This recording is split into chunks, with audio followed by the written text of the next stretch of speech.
boa noite a todos. Primeiramente, eu gostaria de agradecer o convite do CRO de Minas Gerais para estar ministrando essa aula para vocês hoje, falando de odontologia do sono. Meu nome é Thaís Crozara, eu sou dentista, tenho especialidade em dentística e disfunção temporomandibular e dor orofacial. Em 2011, eu defendi o meu mestrado na Unifesp sobre tratando pacientes adultos com aparelhos intraorais para apneia do sono. Em 2019, eu defendi o doutorado na Faculdade de Odontologia da Universidade Federal de Berlândia, tratando crianças com apneia obstrutiva do sono. Hoje eu vou abordar para vocês, vou falar um pouquinho de como trazer a prática da odontologia do sono para a nossa rotina clínica. Vamos lá? Então, pessoal, vamos lá falar de odontologia e sono. Como introduzir, então, o sono na nossa prática clínica odontológica. A odontologia na medicina do sono, ela surgiu por uma necessidade da medicina do sono para tratar pacientes adultos com apneia obstrutiva do sono. Padrão oral CPAP é uma terapêutica difícil de adesão, difícil de aceitação. Sendo assim, a odontologia do sono surgiu utilizando aparelhos intraorais para tratar a apneia do sono tanto no adulto quanto na infância. Nós atuamos também no manejo do bruxismo do sono, também em adultos e criança. E a medicina do sono, a odontologia na medicina do sono tem uma interface bem importante com as disfunções temporomandibulares e dor orofaciais. Mas também, agora, nós temos caminhado no outro sentido. A nossa proposta mais atual é trazer para a odontologia a importância do sono para a nossa prática clínica odontológica, ou melhor, as consequências de uma noite mal dormida, de um sono não reparador, para a nossa prática clínica odontológica. Então, para isso, vamos entender um pouco o que é sono. Até pouco tempo, acreditava-se que o sono era o estado de imobilidade, que era a única função seria reparar durante o dia, fazer a reparação tecidual, nos descansar. Mas hoje nós sabemos que não, que o sono ele tem várias funções que atuam diretamente na recuperação do sistema nervoso central, e hoje tem sido muito falado no sistema linfático. Ele é importante para a consolidação da memória, para a manutenção da concentração, da atenção, do alerta, mas também tem um papel importante na modulação da dor, na secreção de vários hormônios, na regulação do sistema imunológico e na reparação tecidual. Sendo assim, nós podemos trazer isso para a odontologia, para a nossa rotina odontológica, e entender que, à medida se o meu paciente ele tem restrição de sono, todas essas funções de sono, então, vão estar comprometidas. Mas como o meu organismo sabe que é dia ou é noite? Nas nossas retinas tem as melanopsinas, que captam a presença ou a ausência de luz, e então determinam o momento de dormir e o momento de acordar, a partir da ativação da pineal e a secreção da melatonina. Nesse sentido, esse ciclo vigília, sono, ritmo, que é o que nós chamamos de ritmo circadiano, ele atua diretamente no nosso relógio biológico central, que vai influenciar de uma forma direta ou indireta em todos os nossos relógios periféricos.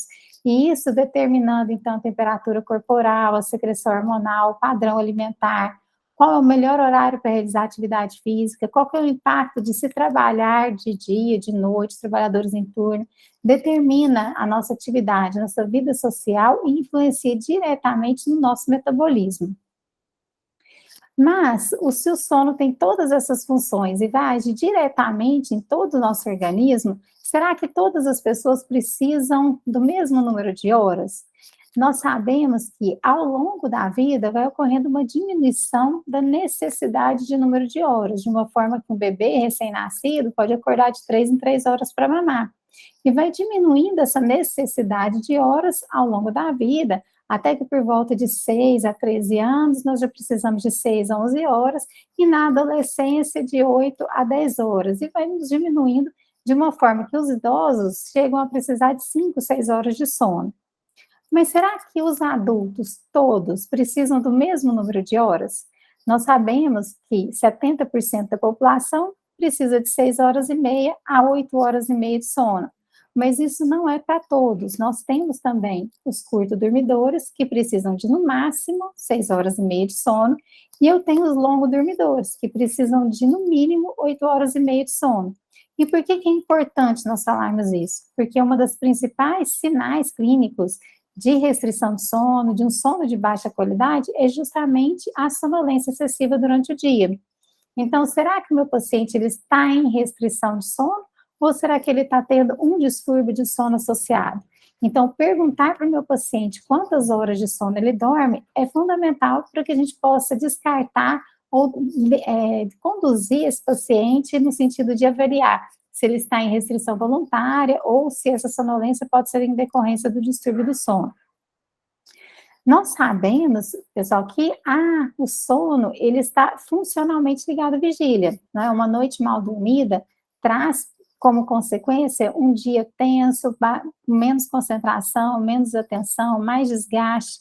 Da mesma forma, também, um dia que você teve muito estresse, muita sobrecarga, tem uma maior probabilidade de ter uma noite mal dormida, de ter uma latência maior para o sono, demorar mais para pegar no sono, ter o sono fragmentado, acordar no meio da noite e não conseguir dormir mais.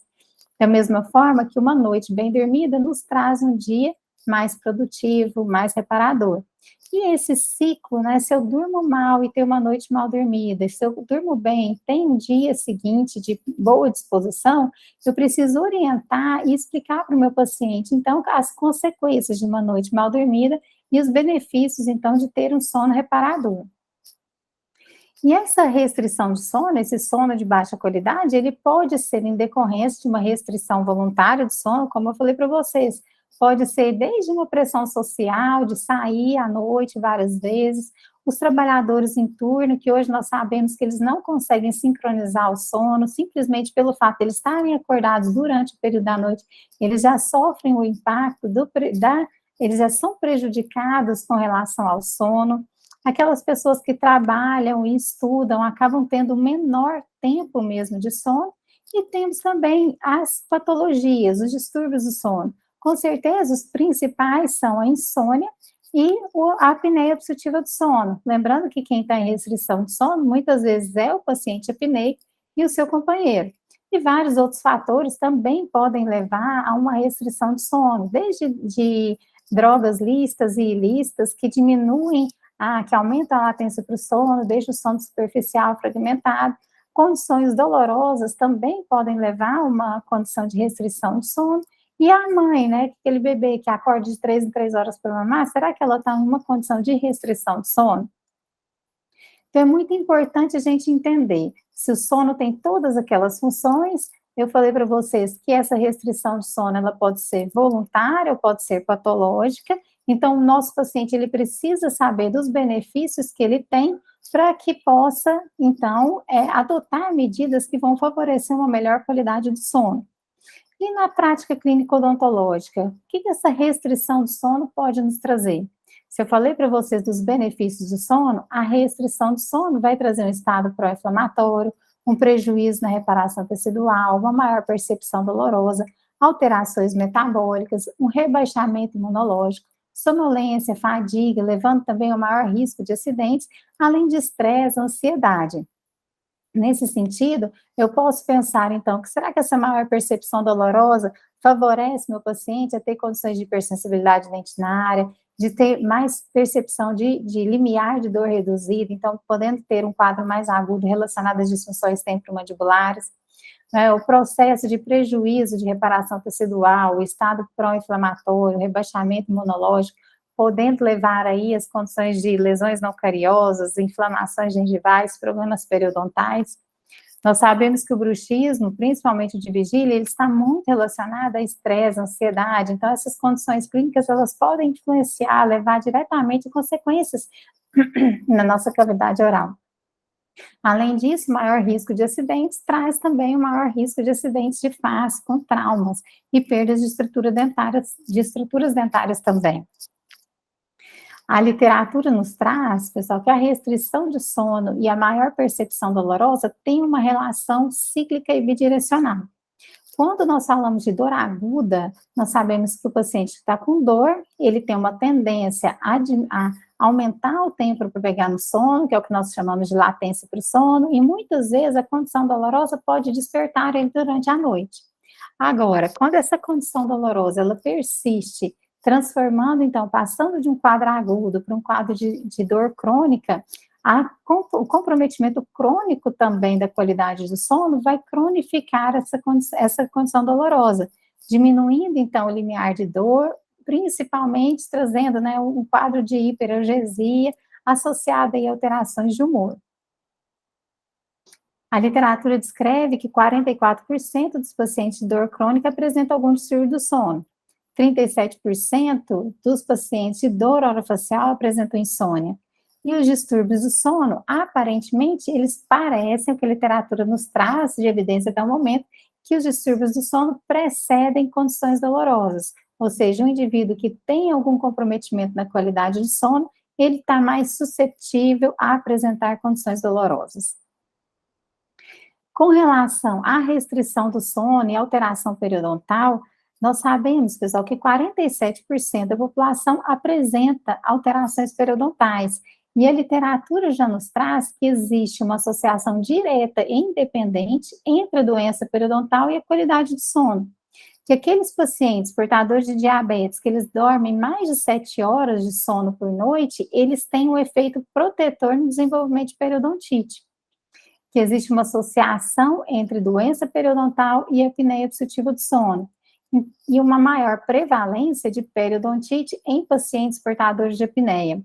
E sendo uma condição tão prevalente, com certeza, independente de pensar, pessoal, de uma relação de causa e efeito, por ser duas condições clínicas muito prevalentes, a possibilidade dela se sobrepor já existe.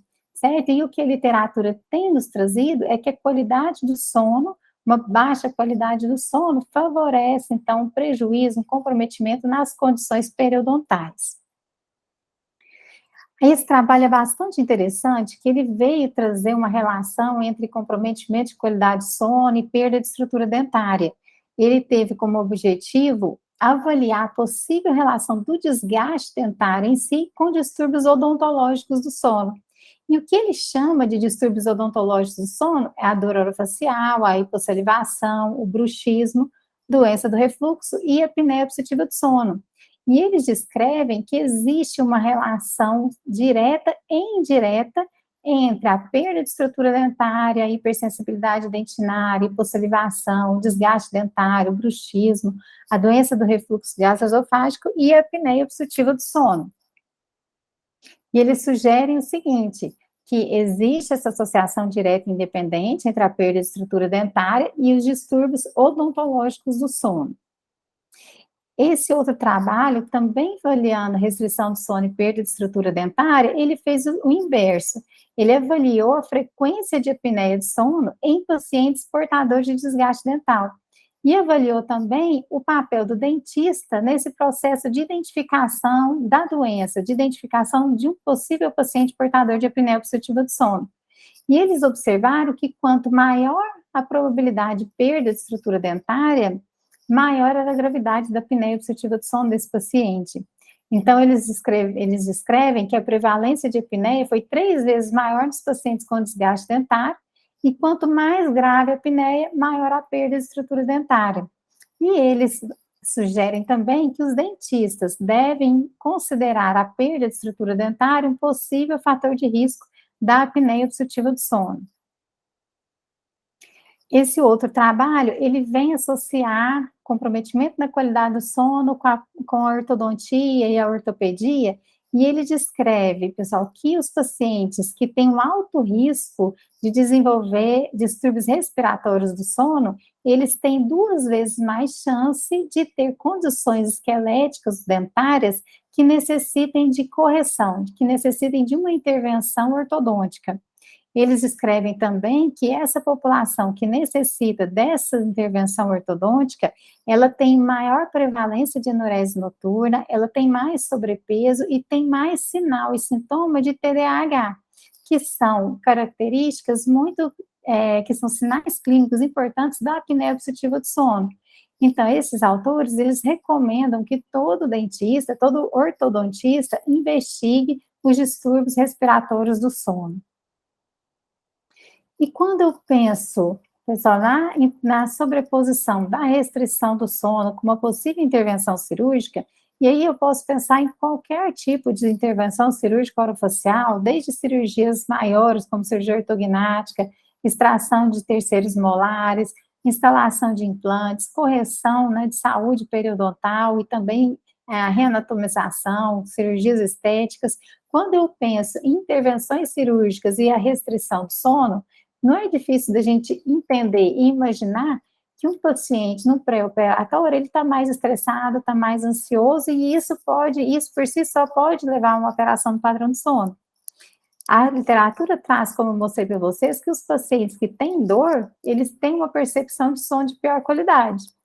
E que é muito importante, pessoal, que muitos dos fármacos prescritos, tanto prescritos para controle de dor, para controle de condições dolorosas associadas à cirurgia, eles podem afetar direta ou indiretamente, de uma forma positiva ou negativa, o padrão de sono dos nossos pacientes. Lembrando, então, que um paciente que tem uma melhor qualidade de sono, ele tem um pós-operatório com menor risco de infecção e inflamação, com uma melhor reparação tecidual, com uma menor percepção dolorosa. Então, aqui eu trouxe para vocês a importância de se investigar a qualidade de sono do paciente, orientar o paciente a ter um sono de melhor qualidade no pré-operatório.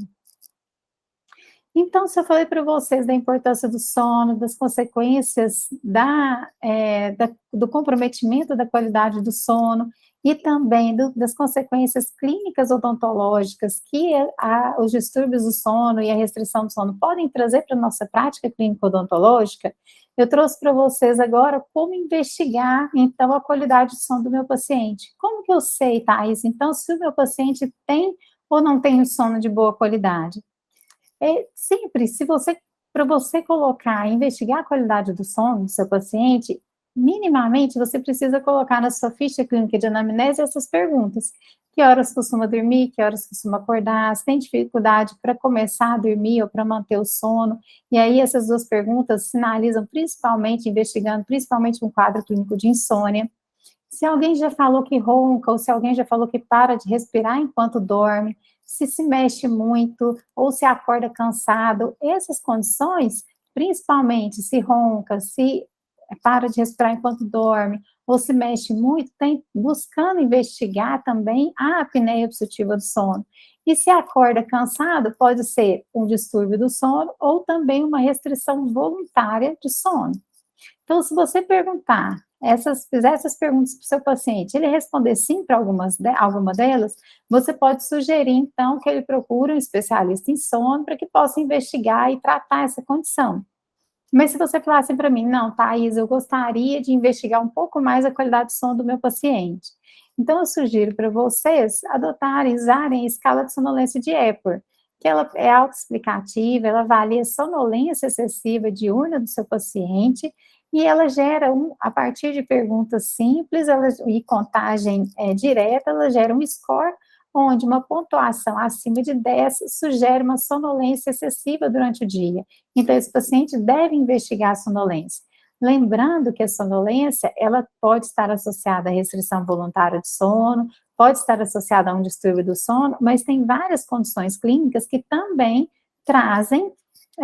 podem gerar sonolência excessiva, quadros inflamatórios, então vários fatores também, condições sistêmicas mesmo, podem fazer com que o paciente tenha essa sonolência excessiva, então ele também deve investigar a possível causa. E uma outra tabela, uma outra escala que eu sugiro para vocês, que vocês coloquem na ficha clínica, seria o Stop Bang.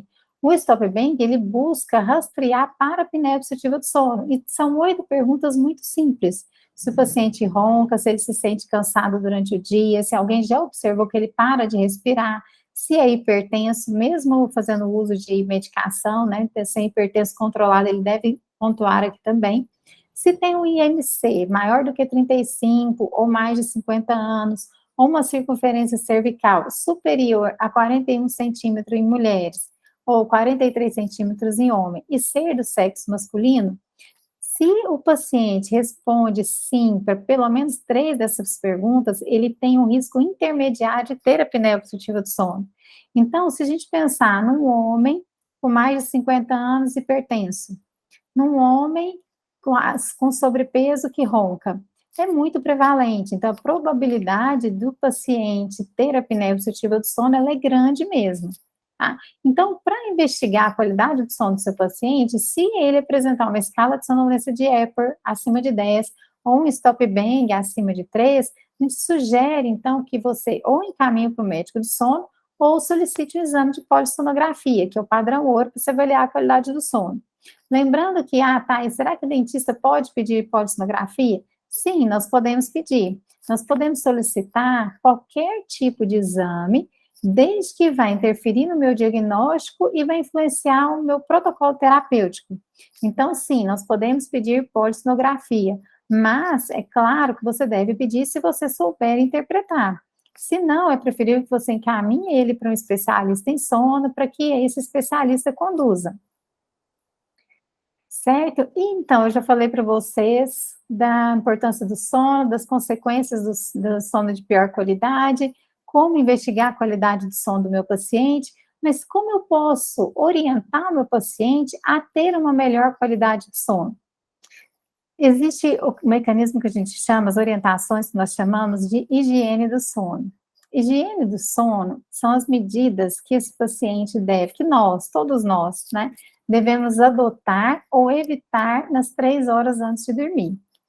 Essa, gente, é a recomendação de livro, tá? De 3 horas. Mas, se, claro, se você, só de você já não ir com o celular para a cama, já te ajuda, tá? Então, eu devo, para que eu tenha um sono mais profundo, mais relaxante, de melhor qualidade, eu tenho que tirar nessas 3 horas antes de dormir tudo que me estimula, né? A cafeína, o cigarro, atividade física extenuante. A gente fala atividade física extenuante, é aquela atividade física que altera a frequência cardíaca. Evitar muito barulho, evitar alimentação de difícil digestão, porque favorece o refluxo, que também fragmenta o sono. Evitar bebidas alcoólicas muito usadas, né, principalmente agora na pandemia, um abuso mesmo de bebidas alcoólicas, funcionando como indutor de sono.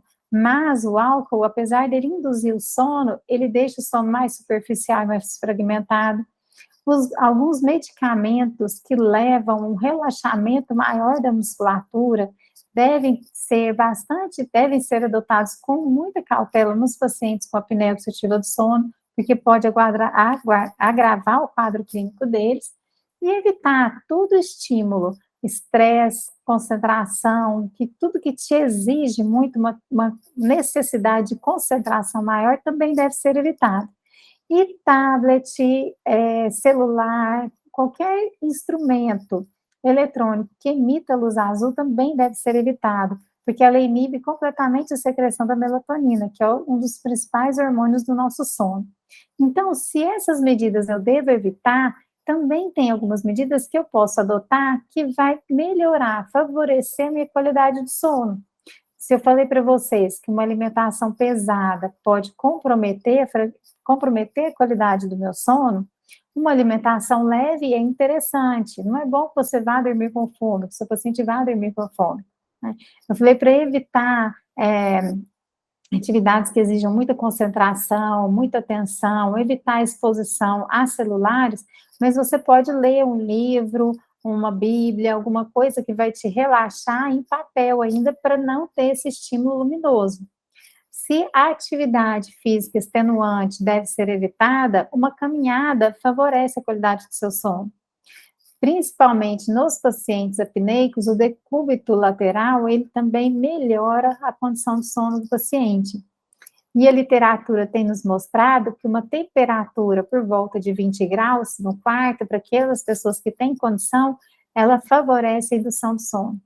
Mas uma das principais medidas que nós devemos adotar no contexto de higiene do sono é adotar um padrão regular de sono. Tentar dormir e acordar sempre no mesmo horário, porque ele vai agir diretamente naquele relógio biológico central que eu mostrei para vocês lá no comecinho da aula, que vai interferir, então, em todos os nossos relógios periféricos.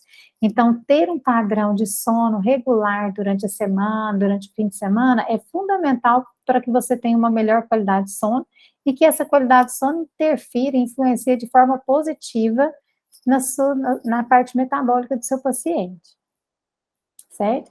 Então, eu falei para vocês de trazer um pouquinho do sono para a nossa rotina odontológica, avaliar a qualidade do sono do seu paciente e orientar umas orientações básicas para que seus pacientes tenham uma melhor qualidade de sono. Thaís, mas e a odontologia do sono? Né? Como que deve ser esses cursos? Como eu devo me preparar? Nós sabemos que a odontologia do sono, ela é importante na investigação de um possível distúrbio do sono, que o paciente não sabe. Um em cada 3 pacientes que deitam na sua cadeira tem apneia obstrutiva do sono, então a probabilidade de você atender o paciente com apneia que não foi diagnosticado ainda é muito grande. Então, nós sugerimos o seguinte, que vocês investiguem a qualidade de sono do seu paciente. Aquelas perguntas, a escala de sonolência de Epworth e o Stop Bang vão te ajudar nisso.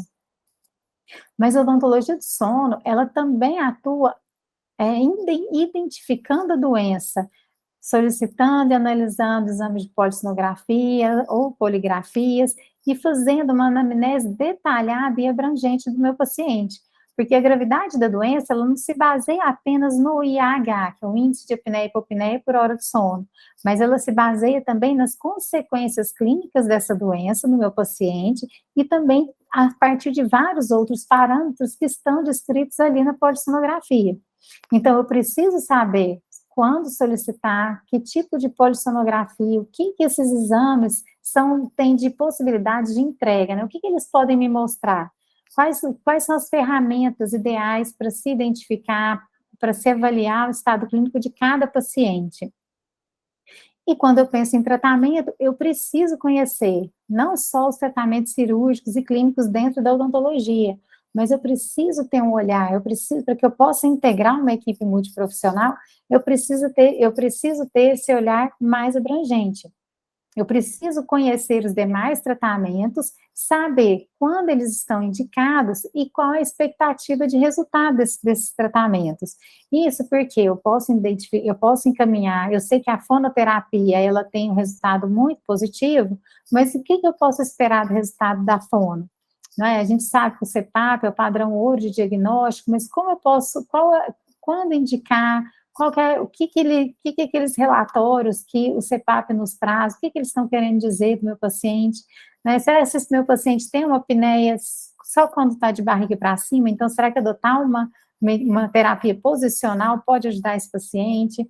Entender que na infância, o uso de fármacos, a remoção de amígdalas e adenoides como padrão ouro, orientar, gente, a perda de peso é muito importante, a mudança de estilo de vida do seu paciente, né, a característica clínica do seu paciente, ela te diz muito do seu paciente, da condição clínica dele relacionada à apneia obstrutiva do sono e aos distúrbios do sono.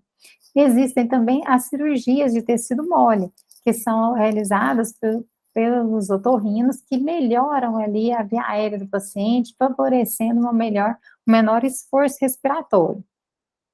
Mas dentro da odontologia, quando eu penso em curso para tratamento, para intervenção mesmo do dentista no manejo clínico da apneia obstrutiva do sono, principalmente, eu preciso buscar cursos que sejam de origem teórica, mas que tenham uma abordagem prática e com atendimento a pacientes. Quando eu penso em pacientes crianças, na infância, toda essa parte que eu falei para vocês, de investigação e de identificação da doença, todos os profissionais que tratam sono precisam ser capacitados, independente da especialidade de base dele. Então, inclusive nós, dentistas. Agora, determinar o melhor protocolo terapêutico, a melhor opção terapêutica, ela deve ser estabelecida pelo médico do sono, que é capaz de identificar e de avaliar todas as consequências clínicas que esse paciente, que essa doença tem na vida do paciente. Né? Então, a partir do momento que eu identifico, eu sinalizo, olha, essa criança tem umas características craniofaciais, favorece a apneia do sono, tem sinal clínico de apneia do sono, então eu vou encaminhar esse paciente para um ortodontista que vai intervir, né, corrigindo essas bases ósseas. As cirurgias ortognáticas, nós vamos encaminhar para o cirurgião bucomaxilo. Mas, se eu penso, pessoal, que a cirurgia ortognática, ela vai atuar como tratamento da apneia obstrutiva do sono, esse bucomaxilo, que se propõe a tratar a apneia do paciente, ele deve ser apto também a investigar e identificar a doença do paciente. Da mesma forma, os ortodontistas, os ortopedistas, eles também precisam estar aptos a investigar a qualidade do sono do paciente. Agora, quando eu penso, Thaís, eu queria fazer um curso para tratar meus pacientes, para tratar pacientes com apneia obstrutiva do sono. Então, eu vou fazer um curso para colocar aparelho intraoral. Quando eu penso nisso, eu preciso buscar um curso que vai ter informação suficiente para que eu possa fazer a investigação clínica do meu paciente, identificar as condições clínicas que podem estar associadas, que eu possa ter conhecimento da diversidade das especialidades, das outras áreas de atuação e onde elas podem me ajudar, onde elas podem beneficiar o paciente com apneia obstrutiva do sono. E no contexto dos aparelhos intraorais, eu preciso saber quais são as indicações, quais são as contraindicações, quais são os tipos de aparelho. Quando eu penso em tipos de aparelho, desde o material, do material de confecção do aparelho, do tipo de torno expansor que eu vou colocar ali, mecanismo de avanço mandibular, saber titular, qual que é a posição ideal, de onde eu começo, até onde eu posso chegar, entender que esses aparelhos intraorais, eles têm limitações, não é porque o médico do sono encaminhou esse paciente para colocar um aparelho intraoral que o meu paciente está apto para colocar esse aparelho intraoral. Então, o dentista com formação em sono, ele precisa estar apto a avaliar as condições dentárias, musculares, articulares, identificar possíveis contraindicações, limitações, e que ele sempre esteja apto a prever, minimizar os possíveis efeitos colaterais, que existem sim no tratamento com os aparelhos intraorais. Mas se eu faço uma boa anamnese prévia e um planejamento adequado e um acompanhamento desse paciente, com certeza eu consigo minimizar esses efeitos colaterais. Pessoal, já aproveitando, gostaria de convidar vocês a estar conosco no Congresso Brasileiro de Sono. No dia 30 de novembro, nós teremos o Congresso Brasileiro de Odontologia do Sono, vai ser um congresso presencial em Goiânia. Estejam todos convidados a estar conosco. E mais uma vez eu gostaria de agradecer o convite do Conselho Regional de Odontologia de Minas Gerais, a mim, para estar apresentando essa aula para vocês, mas eu também, em nome da Associação Brasileira de Odontologia do Sono, agradecer a oportunidade da odontologia do sono inserida nessa semana. Muito obrigada.